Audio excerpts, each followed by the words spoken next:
बहुत समय पहले की बात है। राजकुमारी अन्विका अपने महल में अकेली बैठी थी जब अचानक एक भयंकर मानवभक्षी दैत्य ने महल का रुख किया। किसी को समझ नहीं आया कि वह राक्षस राजकुमारी के पास क्यों आया, लेकिन रात्रि बीत गई। सुबह जब युवराज विराट नींद से जागा तो वह हैरान रह गया। जिस स्थान पर कल पहाड़ दिखाई दे रहे थे, अब वहां एक भव्य महल और सुंदर बगीचे फैले हुए थे। उसे अपनी आंखों पर यकीन नहीं हुआ। वो सीधे राजा समरवीर के पास पहुंचा और पूरी घटना सुनाई। राजा उसके साहस और बुद्धिमत्ता से अत्यंत प्रसन्न हुआ। अपने वचन के अनुसार उन्होंने राजकुमारी अन्विका का विवाह युवराज विराट से कर दिया। विवाह के बाद जब विराट और अन्विका महल से थोड़ी दूर निकले तो रास्ते में फिर वही राक्षस सामने आ गया। राक्षस मुस्कुराया और बोला, बधाई हो राजकुमार। राजकुमारी के साथ तुम्हें देखकर मुझे खुशी हो रही है। फिर वह गंभीर स्वर में बोला, लेकिन क्या मुझे कभी सोने का घोड़ा और स्वर्ण पंखों वाली चिड़िया मिल सकती है? नहीं, मैं तो इस राजकुमारी को भी उस दूसरे राजा के लिए ले जा रहा था।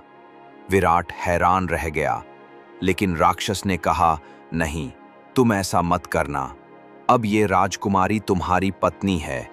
अगर तुम मेरी सलाह मानो तो सोने का घोड़ा और सोने की चिड़िया दोनों तुम्हारे हो सकते हैं।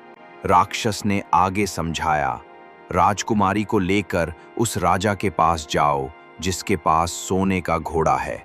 वह खुश होकर तुम्हें घोड़ा भेंट देगा।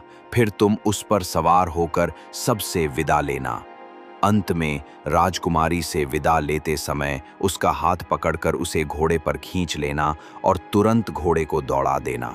आगे क्या होगा? क्या राजकुमार को मिलेगा सोने का घोड़ा और चिड़िया? क्या राजकुमारी सुरक्षित रहेगी?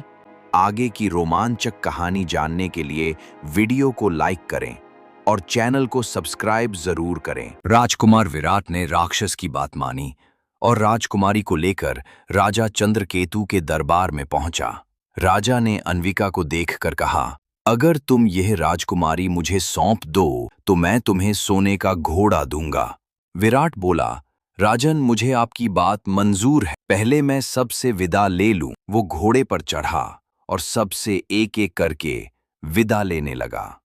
अंत में वो अन्विका के पास गया, उसका हाथ पकड़ा और उसे घोड़े पर खींच लिया। घोड़ा हवा में उड़ गया। सब हैरान रह गए। चंद्रकेतु और उसके सैनिक देखते रह गए। राजकुमार और राजकुमारी आसमान में गायब हो गए।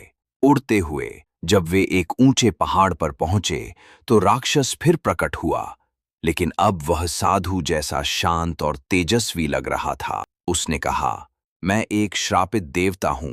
अब तुमने मेरी परीक्षा पूरी कर ली है। अब बारी है सोने की चिड़िया की, लेकिन इसके लिए तुम्हें एक अंतिम परीक्षा देनी होगी।